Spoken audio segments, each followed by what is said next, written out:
Dada, assalomu alaykum. Alaykum assalom. Yaxshimisiz? So'ramasang yaxshiman. Ovozingiz yaxshi kelmayapti. Yaxshi kelishga qo'ygansan, gapiraver. Dada, anavi Setanta bor kanal. Ha, O'shanga mendan pul yechib oldi. nechi pul? 44,990 so'm. Men ko'rganim uchun yechib olibdi. Xo'sh, endi mendan ham yechib oldi. 5,5 million. Nimaga? O'g'lingizni kontragini to'lang deb yechib oldi. Nima qilishimni bilmayapman. Endi nima qilishim kerak?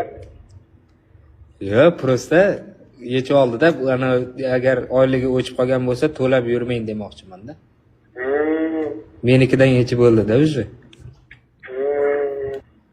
45 ming deb berishim kerak endi. Bilmasam dada. Bergisi kelyaptimi? Bergisi kelyaptimi? Sen qachon menga 5,5 millionimni berging keladi? Senida bitta boshi katta qo'ydan ajrab. Yildan beri nechta qo'ydan? Yarim qo'ysang endi bitta zapar puli ketdi. Sen anaviga borgan. Qaytga? Ipodromga. Ipodromga? Ha. Hop. Shunday. Haligi otalar sotuvda degan bozor bor ekan. Narxlarni bilib kelsa meni qanchaga olar ekan. Olsa kerak-ku. Ya ben hisobladim 15 ming olsa kerak. Ko'pga. Yo'q, dada.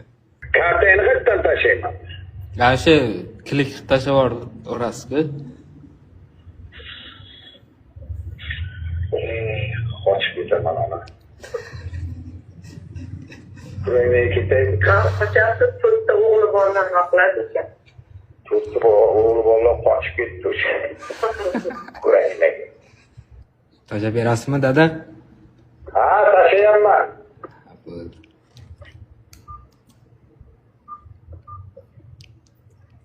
Ketaman. Bosh olib ketaman. Vaznimni siylagan sahroga bekorga aytmagan so'rdim. Ketaman, bosh olib ketaman.